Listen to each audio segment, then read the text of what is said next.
Well, it's Tuesday morning and things are starting to get a lot more interesting here. I say that in the last week, the biggest thing that has changed is a giant pile of trees here in the middle of the clearing area. I think the thing that blows my mind on this so much is I didn't, I guess, completely realize just how clear things were going to get. You know, when you're used to looking at this as woods forever, it's kind of crazy when it's not woods anymore. And so that's kind of where we're at. Let me kind of orient you, at least so I try to orient myself. So this, post right there is one corner of the back porch. You might barely be able to see it way down there. Let's see if I can zoom it in. Oh, let me zoom it in there. But way down there, there's just a little orange thing right about there-ish.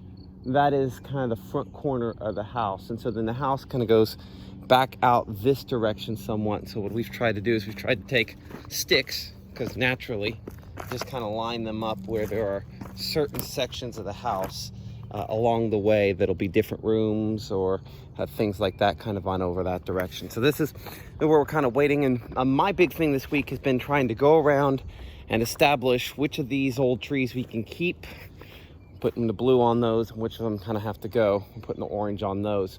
And the problem is these are all huge trees, right? I mean, none of them are small. I mean, that's not nearly as big and wide as some of them that we've had to take down. But yeah, I mean, these are not, even though this is also not as huge as some. I mean, this is not a small tree. And some of them are much, much bigger than this. But the thinking is I'm a meteorologist. We know that some of these trees are going to fall in strong winds, just from age. And so we have to maintain at least a decent distance around the house or something bad is going to happen at some point. So that's one of the things that we're trying to kind of get used to. Well, the crazy thing for me is we have quite a bit of land, about 10 acres or so that we were able to get here. I mean, that's not quite a bit in Mississippi terms, but at least for a couple of kids that have lived in subdivisions their entire lives, that's a lot. So we are very close, though, to the property line on this. Not very close, but closer than I'd like. Here's the property line, and maybe you can kind of see it back there. There is the stake for the edge of the house. I mean, it's not super duper close, but we've taken out most of these trees. Are going to probably take out a lot of this underbrush as well as necessary, just to try to make sure that we don't have one that falls into the house. That's kind of the tricky thing we're trying to figure out. One of the cool things, though, that I think is going to happen just by accident, because right now we're getting ready to, they're going to be clearing this out here in the next day or so, hopefully. It's taken a week to get things dried out. The forest ground here was fairly wet last week. And so it's just taken a while for that to get completely dried out. But one of the things that they created, partially on purpose, I guess, this little indentation you see there, our driveway actually goes back around that way. And I think what I like that they're doing here, we might just make that curve back around there and make a little circle turnaround there. And I don't know that we'll have it to where the big trucks can turn around in there. I don't know that we're going to pack it down the way we pack most of the driveway, but I think, just a couple loads of gravel, or maybe a load of gravel, back in there would allow that to be a little turnaround sort of driveway.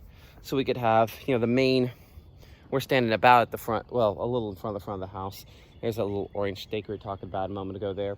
And then the garage kind of comes back up this direction. So this would be kind of cool place here in front to have maybe just a little bit of a turnaround that goes kind of back in and behind here, right? And then back in there. So anyway, it's one of those things that kind of worked itself out. I knew that we wanted to keep these big trees kind of here in front, because these are all just far enough back we should be okay. There's a couple of those big ones that I get a little concerned about. But like these here, I've taken down, these are pretty decent sized oak trees. And the one there in front does kind of tilt this direction just a little bit. So I'm somewhat concerned. But I've taken down trees about that size during this process. So I feel confident if the time comes and I need to take it down, that I can. Here's hoping that's the case. But to give you a better perspective of just how big, see, there's no real way I can show you, because it's like, is it all camera angles and stuff? So here, if I get right kind of up on it, you can see that root there that's at head height. That goes kind of way back up that direction. So, I mean, it's probably 12 feet high, maybe 15 feet high in spots of all, unfortunately, hardwood. Which I think I've said this before, I'll probably say this a million times. For a kid from Kansas, that hurts my feelings. But I think we're going to try to save at least a few of these if we can, just to do something with a little later on. We'll see. But anyway, and so we've tried to kind of clear out on this side. I'm not sure if we want to shop long term. I think I might. You know, junk being what junk is. At some point probably have that. This is the driveway side over here.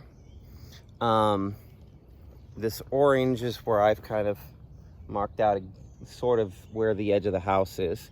In the driveway, there's kind of a big stick up top in there. That's about where the front of the house is, just guesstimating it out.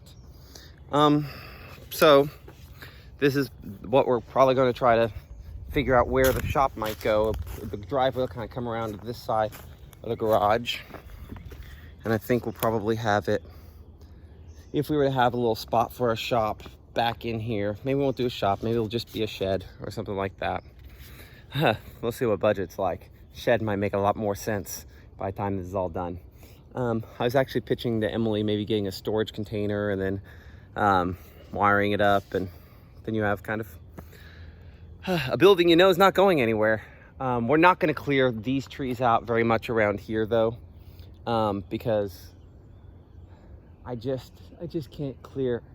I can't clear a whole lot more. This is forest that's maybe not all old growth. There's a little old growth in there, but I just can't be responsible for completely clearing a forest. We've cleared enough, and so you can still see there's a few back in here that have orange on them. Let's see if I can actually point. Yeah, there we are, right there. Another one there, and another one over there. All three pretty good size trees. I mean, the one that probably hurts me the most is this one back here. I mean, he's got a little knottiness over here. But I mean, this is a big size tree, you know, and it's straight as an arrow up. So it's a good tree, but it's within probably 40 feet of the edge of the house. And just for perspective, we'll come out here to the edge of the house, which would be closest to it, right? And then let's look up. I mean, it's way up there, you know, 45-degree angle. We'd assume we were the right distance away, you know, so to get far enough away to where it couldn't hit the house. Nope, not there yet. I have to get about halfway into the house, and then I'm close-ish to 45 degrees. Even then, the top that's probably hitting it. So it's got to go, because the reality is in the course of the life of this house, that tree would come down, because we've had a lot of oak trees that size that have. Just it is what it is. Like, since we've owned it, we've only owned this place a little over a year. We've probably lost 15 or 20, I might be overdoing it, 10 to 15 trees that are about that size. So that's our update right now. The ground is starting to dry out, at least enough that they're not going to get stuck. Last week, when they were trying to start the process of hauling stuff out, as you can see, they got stuck, and stuck good. In some cases have ruts that are 1.5 feet to almost 2 feet deep. So they had to be pushed and pulled on out of there. So that's what you've got. So I'm just gonna kind of take my measuring tool. I set it down over there, so I'll go and get it again here in a second. I have a little rolling measuring tool, and just double check my widths, double check my lengths, make sure that it makes sense, because once the big bad equipment that grabs and takes the trees out of the ground, the excavator, once that is done, it's kind of done. And so it becomes a lot more expensive to take out the trees then. So I want to make sure that we've made the right choices on that kind of stuff now. So anyway, that's what our driveway looks like. I'm getting excited. And for those folks out there worried about the trees, we are keeping some genuinely like massive trees that we have kind of close by. I mean, again, this one is extremely large. And there are a few other, you can kind of see another one that back behind there. Not that one, but that one there. That is a, you know, genuinely very, very large tree. And we're keeping Penny's trail tree. So that's not going anywhere. That predated us by a lot. We kind of scooted everything over to make sure that we didn't let something like that go. Anyway, hopefully you enjoyed this video. Like and subscribe as we continue to go through this crazy process. And we'll talk to you all soon.